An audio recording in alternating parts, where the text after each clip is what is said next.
Halo, halo, halo, selamat datang di Air Channel. Kali ini kita akan melanjutkan drama Korea yang berjudul Crash Course in Romance.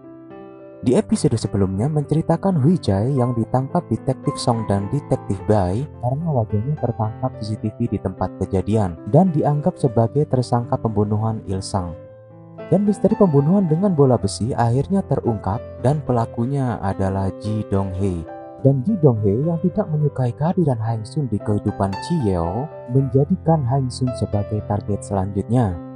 Well, gimana kelanjutan ceritanya? Kita langsung saja ke episode yang ke-13 ini. Di awal scene, Hang Sun yang sudah menjadi target Dong Hae selanjutnya hampir saja menjadi korban. Jika saja Chiol tidak mampir untuk memberikan kue buat Hang Sun.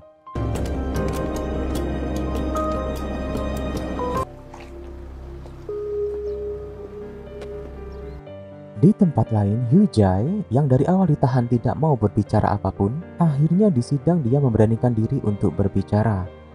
Dia mengungkap hal yang sebenarnya bahwa dia di tempat kejadian hanya berpatroli untuk mencari tahu orang yang selalu membunuh kucing jalanan. Karena dia mencurigai seseorang, dia mengikutinya sampai di apartemen. Dan dia melihat dengan matanya sendiri pembunuhan Il Sang. Dia juga sempat dikejar dan hampir terbunuh. Beruntung saja dia bisa kabur.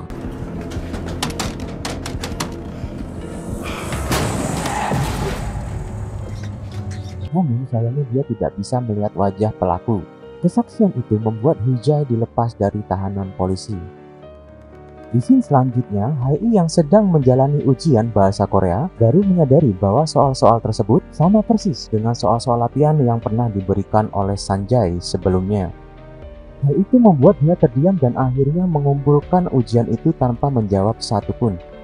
Sunjae sendiri terlihat sangat cemas saat mengerjakan soal-soal itu. Di akhir kelas, Sunjae langsung keluar dan Hae yang mau mengklarifikasi mengenai hal itu malah ditahan oleh Sun Ah yang emosi terus menanyakan kenapa Hae mendapatkan nilai sempurna di matematika.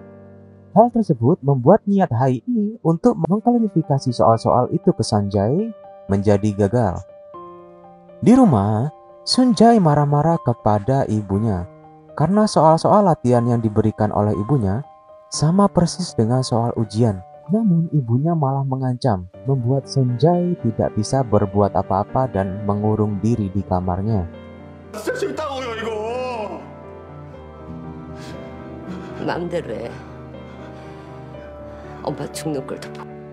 Selanjutnya, Chiol yang baru saja sampai di rumah mendapati pemanas ruangan di rumahnya rusak. Dan dia memutuskan untuk menginap di rumah Hang Sun. Namun Jae-woo malah menyuruh Chiol untuk tidur berdua di kamarnya. Chiol yang tidak tahan akhirnya berhasil keluar dari kamar Jae-woo setelah memastikan Jae-woo tertidur. Dia masuk ke kamar Hang Sun dan memaksanya tidur berdua untuk 5 menit saja. Namun janji adalah janji. Chiol tertidur di kamar Hang Sun sampai pagi.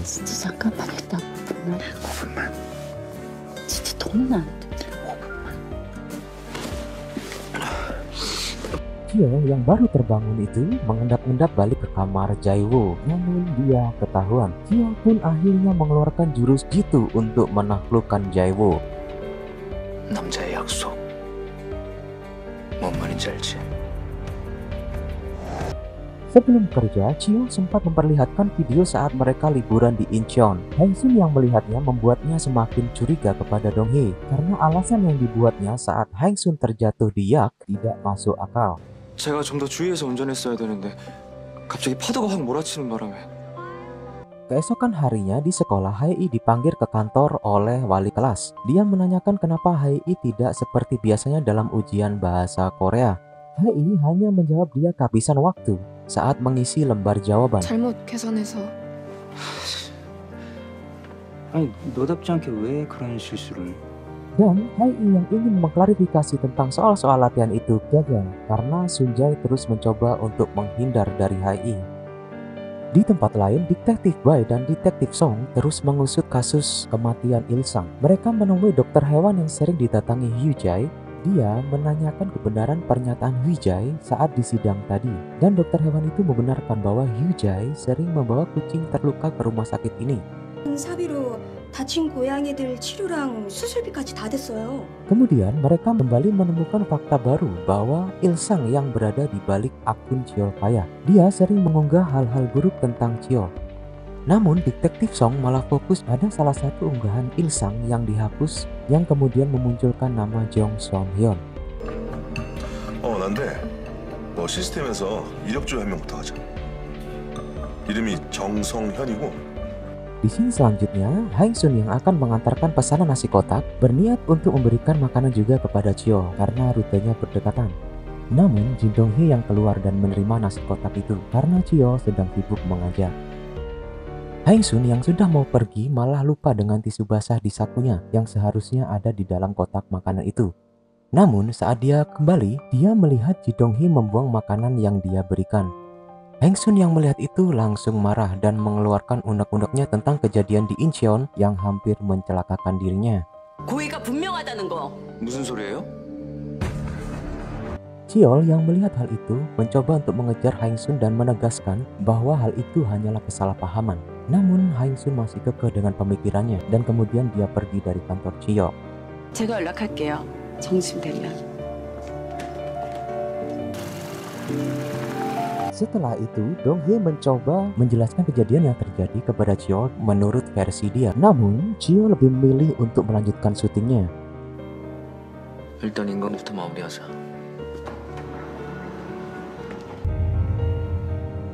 Di malam harinya, Ibu Sunjae yang tahu kalau soal bocoran itu Sunjae berikan juga ke Hai-i, langsung menelepon Hai-i. Di pertemuan dengan Hai-i, dia meminta untuk tidak mengatakan hal itu kepada wali kelas. Namun Hai-i tetap pada pendiriannya bahwa dia akan tetap melaporkannya karena dia melihat Sunjae sangat tertekan dan menderita akibat hal itu. 기어이 그래야겠니? 죄송합니다.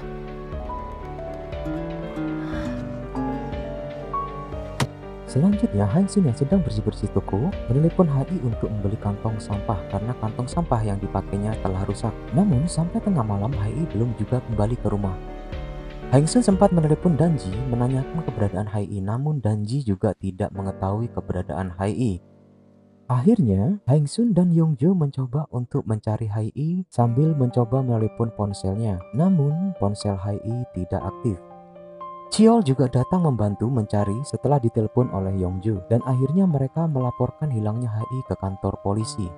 하시면 돼. 일단 파출소부터 갑시다. 미성년자를 바로 신고 가능할 거예요. 휴대폰 추적부터 한번 해봐.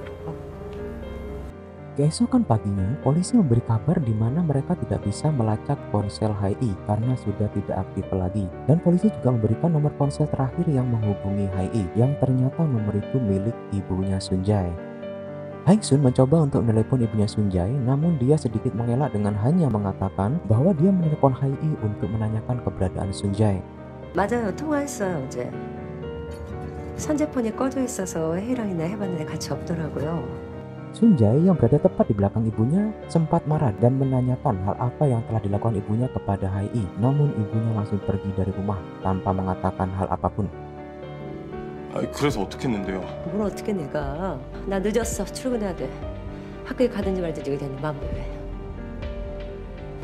Di scene akhir, saat di kantor polisi, Jang Ryol wali kelas Hai-i datang menjelaskan kepada Haeng Sun bahwa sebelum menghilang, Hai-i mendapatkan nilai yang buruk karena mengumpulkan lembar jawaban kosong saat ujian. Namun, di rumah Haeng Sun sempat menyaksikan pernyataan wali kelas itu karena bukan sifat Haeng Sun untuk tidak pulang hanya karena nilai yang buruk. 너무 괴로우니까 그런 거 아닌 것 같아 나는. 백지를 냈든 시험을 못 봤든 그런 걸로 가출할 애가 아니야. Selanjutnya, scene kembali ke malam kejadian saat Hai-i menghilang. Hai-i dikejar-kejar oleh seseorang saat akan kembali pulang ke rumahnya, yang membuat dia akhirnya ketabrak oleh sebuah mobil yang melintas. Dan ternyata orang yang mengejar itu adalah Ji Dong Hee.